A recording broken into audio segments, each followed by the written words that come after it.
If preparation is the key to success, the Evansville region has a really bright future ahead.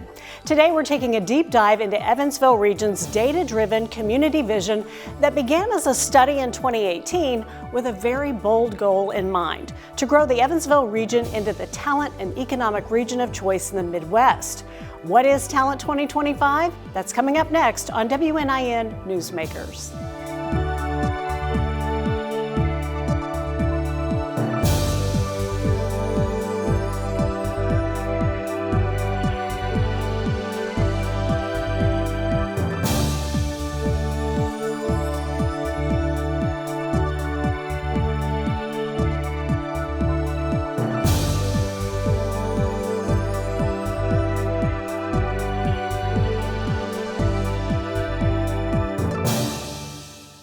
We've invited some key members of the Talent 2025 initiative to explain what it is, what it hopes to accomplish, and what's next. Our first guest is the CEO of the Evansville Regional Economic Partnership, Tara Barney. Tara, thanks so much for joining us today. I'm thrilled to be here. I'm looking forward to the conversation. Well, over the past few years, we've really seen an effort for the region to work collaboratively, to bring more partners into the work.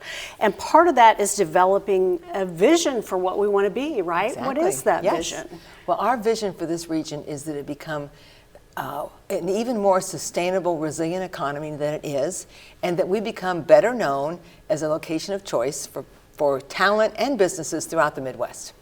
So talent, tell us a little more about what that kind of target population would be. Are we looking for young folks, or we're wanting to be a very inclusive community now as well? We absolutely know that our future is to be seen as being a welcoming region that looks good on everyone that chooses to live here, and that does include being known as being very interested in being not only inclusive but engaged.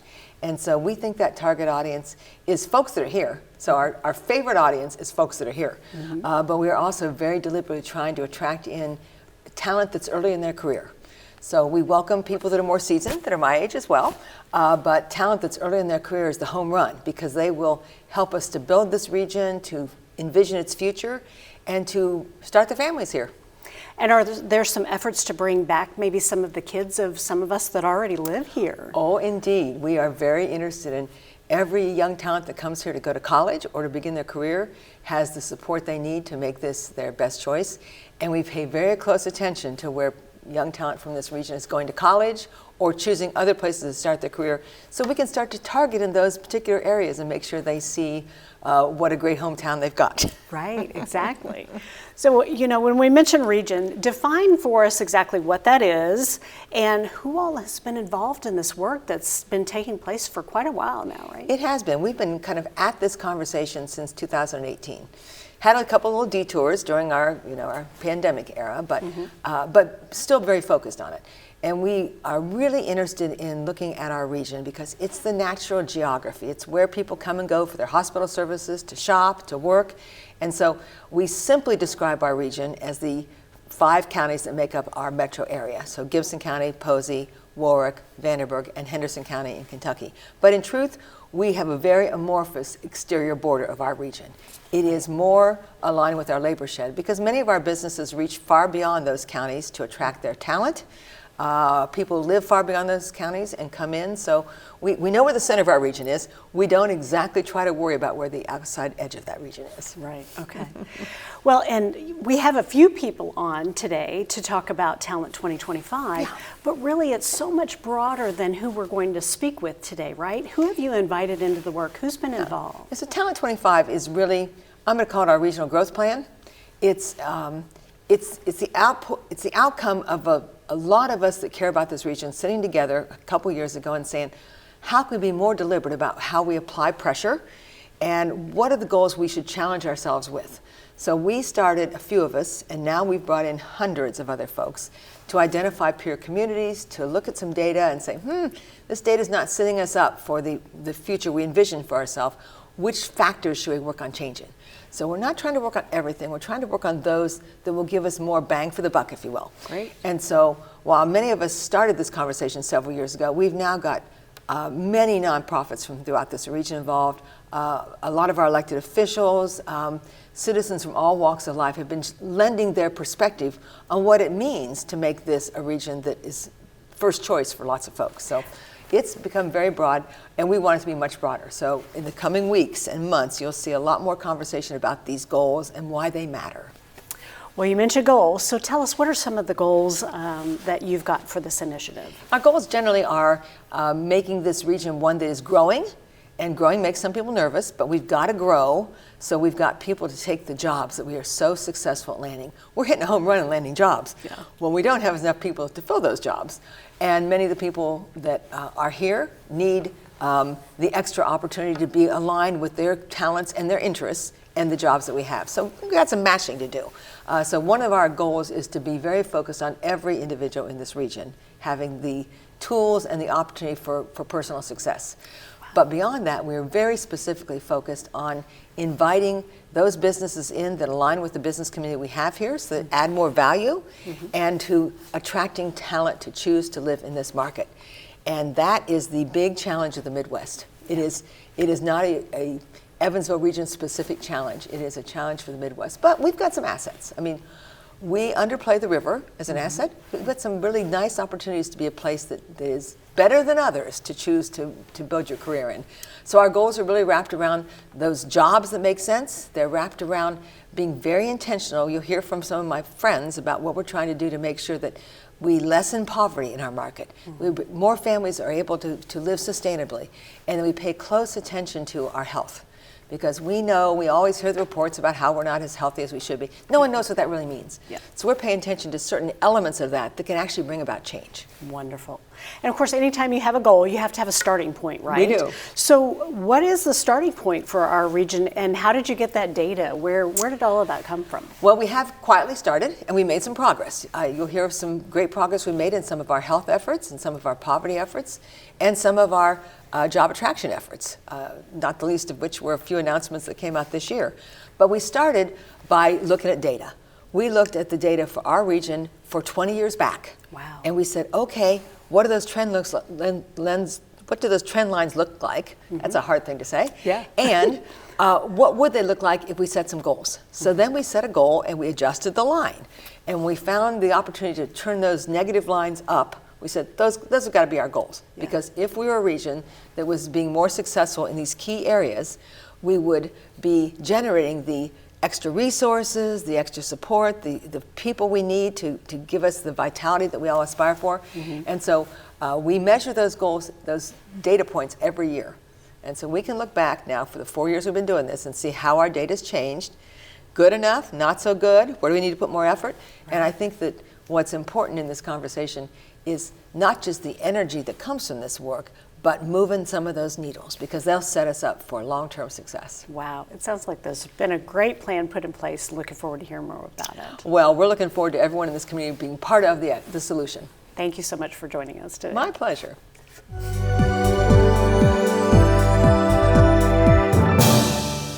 Joining us now is Greg Wathen, the president of the Evansville Economic Regional Partnership, or EREP, as it's also known. Thanks for joining us today, Greg. Thank you, Amy. Thank you. Well, it sounds like this initiative has so many things it wants to accomplish. We've heard a lot about the trouble in local employers finding employees. Surely there's some goals around getting some talent and filling some of the jobs that we have available, right? I mean, absolutely. So it's not an issue that it's alone with in terms of the Evansville market. It's right. Across the Midwest and across the country. How do you attract talent? And in particular, the pandemic didn't really add too much to allow us to do that very thing. But there are some specific goals of doing that very thing. And one of them, we're looking at some interesting digital platforms. We're identifying individuals outside the marketplace who have the ability to come into the market, and then tying directly to those employment opportunities that exist here with those individuals who might want to come and live here. Great. So how do you identify kind of that target population? Are these people who maybe have some type of tie to Evansville, or do they have family here, or how do you kind of figure out who that population is? Well, there's a combination of a lot of those things. First and foremost, through the Talent 2025 initiative, specifically we wanted those individuals between that 20 to 35-year-old. We wanted to be able to target those those individuals. And then you do look at various things, such as, did they ever live here? Did they have family here? Did they go to school here? What's the affinity toward our market? And that, when we say our market, that's just not Evansville or greater Evansville. It's really a much broader region to be able to attract. And candidly, we're working with some firms that have a massive database of millions of people. And then you create what we call personas based upon those characteristics, and you start having digital conversations with individuals. So talking about jobs, we've seen some really great movement in terms of the availability of jobs in our area.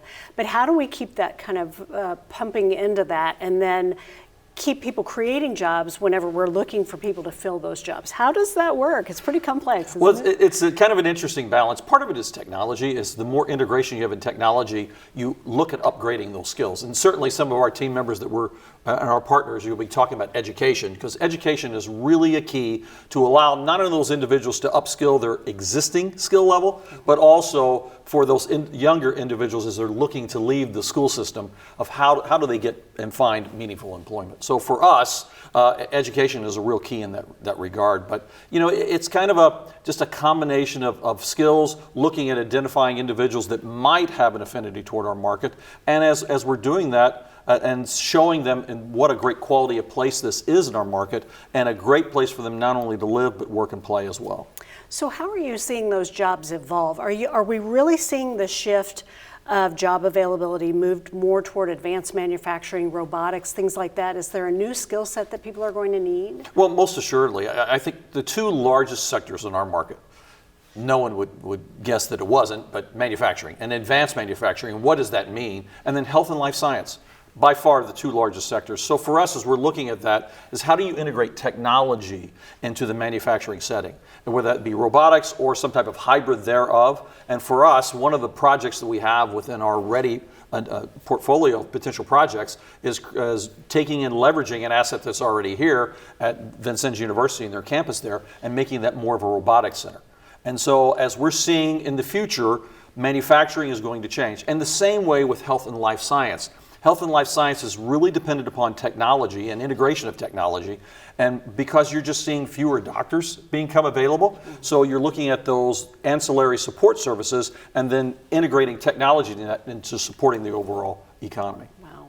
And then that means there's more education to be had around all of that, right? So is there an educational goal on helping people get to that level? Certainly, obviously, through both high school as well as in post-secondary. And so that could be someone who's just looking at just leaving high school, but they want to increase their training, or somebody who has left high school or college long ago and finally figured out, hey, I still have to look at some specific training needs, or somebody who's in the college market right now, and then how do we look at taking that person who has those skills and then really directing them the employment opportunities that exist within the marketplace. So it's a balancing act. It's sort of a dance that you have to follow, but it's one I think we're really prepared for as we move forward.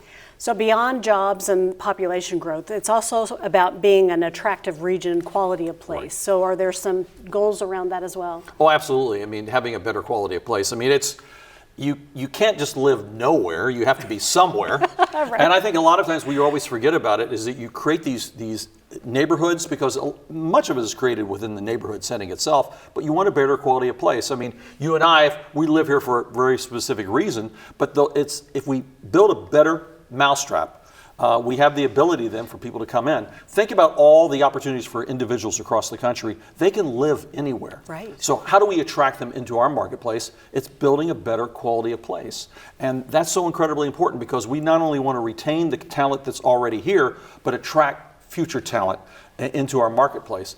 Part of that has to do with the amenities that we're driving around quality of place. All right. Sounds very exciting. Thanks so much, Greg, for joining us and sharing the information.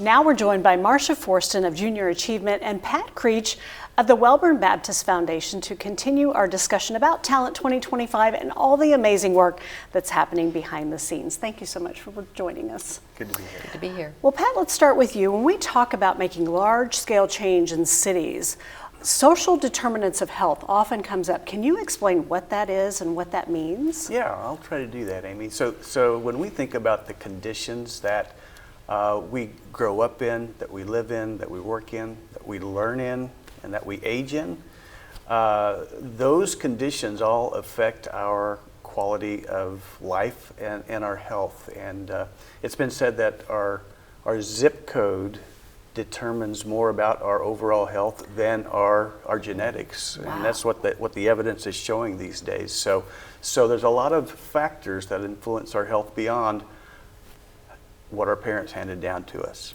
Wow, so those that's a light are the bulb social moment, isn't it? determinants. Yeah. Wow. So talking about health, unfortunately, we often hear what list we're on or the poor health of our community, but there's a lot of work being done and a lot of progress being made in terms of health in our community. Can you tell us what's happening there? Sure. I want to back up just a little bit because back around 2015, our community became very aware of the need to work collaboratively to address some of our health outcomes and health factors in the community. And since that time, there's been a lot of great work. The most recent survey, health survey that the foundation put out had some very interesting data on smoking. Our smoking rates have actually begun to decrease, which is great. We got a long way to go, but they are decreasing. The data shows as well that our community on the whole is pretty active. Almost 90% of our citizens would now say that they are active on a routine basis, and we know just active mobility is a key for a person's health. So those are two examples, and there's more if we wanted to drill into the data a little bit more, but on the whole, it seems like the culture of our community is moving towards being more healthy and health-minded. Wonderful. Well, and we also, as we talk about social determinants of health and how this all works together, education is part of that, right? Being well educated and educated about health. Tell us a little bit about what's happening in the educational realm of Talent 2025. And not unlike health, educational attainment is the great equalizer. So, and I would say that zip code also impacts educational attainment. So again, light bulb moment, right? And so we are very focused on increasing the educational attainment of the folks in this region. So two very clear goals, one around high school graduation rate and the other four-year college attainment. So some very important work that's been going on in collaborative, and so Pat referenced how collaborative this community is. It truly is, and it's one of the things that we are building on as we build out this shared regional education strategy. So think about that across these 5 counties and beyond, a shared regional education strategy, pre-K 16 plus. So not only at the beginning through kindergarten through high school, but the transition into post-secondary and beyond, including that upskilling and reskilling of folks that are currently in the workforce. Wow. Some great work going.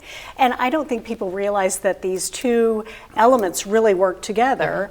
How Wellborn Baptist Foundation, the upgrade program, that's being integrated into the schools. Tell us a little more about that. Sure. So over the past number of years, one of our programs called Upgrade in Schools, whose focus is to increase or grow a culture of health, if you will, among our youngest citizens, focuses on creating a culture of healthy eating, nutrition, as well as activity to help do two things. One is to help kids just get healthier, and to address the obesity issue that is prevalent not just here in our community but around the nation. And these are evidence-based programs that are not only helping kids with their physical health, but as their learning capacity as well.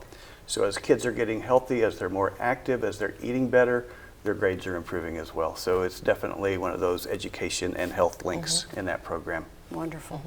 And it's not always just about book learning, right? Are there any work-based learning opportunities or ways that kids can be connected with employers and actually learn on the job, or what's happening there? Yeah, interestingly, as Tara was talking about, we compared ourselves to peer cities and aspirational cities, and one of the proven and promising practices that we learned is that those cities that have the growth and the sustainability that we're seeking embed their industry partners pre-K 16 plus, very intentionally. And so work-based learning plays into that, as does career exploration, because there's evidence to support that those who have had robust career exploration and opportunities to connect with industry partners are twice as satisfied with their careers than the normal population. So very powerful data.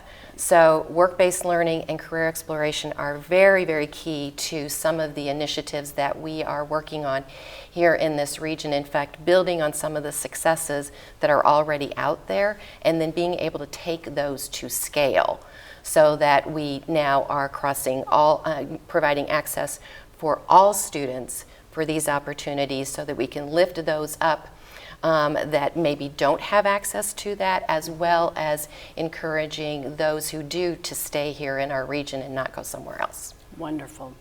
Well, it's very interesting how this is all very integrated. These are quality of place initiatives, but 100%. it just they all affect each other. It's an interplay between all of the different elements, and That's right. a lot of work being done behind the scenes, and very exciting to hear everyone working together.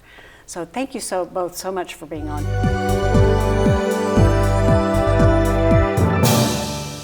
Joining me to talk about the poverty reduction element of the initiative and what's on the horizon is Amy Canterbury of the United Way of Southwestern Indiana. Thanks for joining us, Amy. Thank you. Thanks for having me. We'd love to have you. And you know, when we talk about quality of place, there's really no avoiding the topic of poverty. So tell us what's going on in that realm, in that work stream, and what you're doing to reduce poverty in this area. You're so right, Amy. So really, poverty is complicated. It's so complex, a lot of issues. We talk about really relieving barriers for folks, which could be affordable housing, childcare, helping folks get a job, get a better job, and a quality of life. So quality of place is really for everyone in our community to have the opportunity to achieve their full potential, and that's what we're striving for. So when you talk about barriers, let's take transportation, for example. Can you give us an example of what a person in poverty might experience and how we're trying to kind of solve that issue? Sure. So if someone doesn't have the actual access to transportation, a vehicle, they may be looking to use public transportation. Trying to get to an appointment might require a lot of transfers, for example. Or is it that they have a car but the radiator's broken and they lose that opportunity to get to their job on time? So again, what are the barriers around that transportation? It could also be very complex as well. Sure. And we live in a society where it's really pull yourself up by your bootstraps. You just get a job, just get out there and make some money. But whenever we talk about that, there's something called the cliff effect that I don't think a lot of people have either heard about or even understand. So can you explain to us what the cliff effect is and give us maybe an example? Sure. So it is, again, another complex situation because it is based on each family. But just assume that you're in a workplace, you have a job, you still rely on child care vouchers to help make sure your children have a place to go. You get a $2 an hour raise, and then you lose the child care vouchers, which might be a cost of $7 an hour to you. So the value of that $2 did not help you, but it only hurt you. So how do we help folks really understand the cliff as a society and as a whole, and help folks really strive to get past that? So again, it's different by family, it's different by number of people in the family, and you know, if we had a really easy calculation, it'd be great to share, but just the awareness of it, it's something to advocate for at a state and federal level as well, to really understand that some folks really can't jump over the cliff, right? Get above the cliff effect. Sure, that's great information. And when we talk about poverty reduction, all of these complex issues, and we're even talking about the Talent 2025 initiative, there are so many partners that need to come into this work, right? Because there's so many moving parts and pieces. Tell us who all has been involved in the work, or how large the collaboration is, and how that's kind of moving forward. Well, you know, it really has started with, you know, some data and a mission, and you'll be hearing about that, I'm sure. I've heard about that from other partners. We've got many businesses and actually nonprofits that are partnering in this, making sure again that, poverty, for example, is about income. So are we making sure that we have the right jobs that can help folks? We have nonprofits across the board that really have come together in a collaborative and a collective to say, let's solve this together. And it really is about our neighbor, and it's about making sure that everyone does have that opportunity to achieve what they can. Well, and talking about quality of place, it's really about attracting talent into our region also. So is there an element of this initiative that talks about what we can do to grow the population, and are there certain target audiences that we're trying to bring into the community to really help us grow the region? Sure. So, while we're not forgetting about who we have here right at home, our neighbors, we are looking to attract folks in, right? And quality of place is about that too. So making sure it's a great place to live for all the folks that are here. Young populations, we're looking to grow opportunities for young families and great places to have great walking, do things walking, do great things, do family events. And maybe it's workplace housing. How do we make sure that folks can live and work in an area that they feel safe and they can afford and actually be neighborly again? Sure. And that doesn't just really work into population growth, it's also retention, right? That's right. Because we hear so many parents and we hear the talk about brain drain. And when you raise your family here, you'd kind of like to see your kids stay here, right? That's and right. Is that part of the element as well? It has to be. It has to be, because again, as a great place to live and work, we do want all of our families again to stay. While they won't all, sometimes it's come back, right? And now with even the opportunity to be remote, some folks can be here and have a remote opportunity too. So it's really all encompassing about what is our region, what can our region be, and for the folks here and for the folks that we'd like to attract. Well, it all sounds very exciting. When we talk about Talent 2025, 25 kind of has a shelf life. So what's the vision beyond 25? What's the group thinking how to take this forward? Sure. So, really 25 is a phase one, in my opinion. And, it's just a few years away now, right? But we really wanted to say, what do we think we can accomplish, and look at some best practices and even some things that we might be able to scale up by then that shows we're making a difference.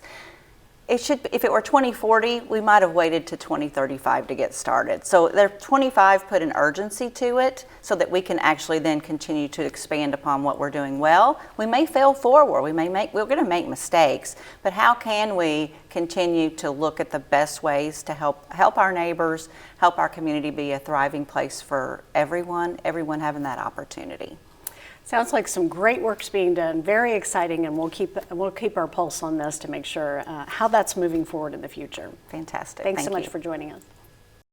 Thanks to all of our guests for helping us understand the Talent 2025 initiative. Join us next week as we look at local mental health issues and suicide prevention efforts. Thanks for watching WNIN Newsmakers.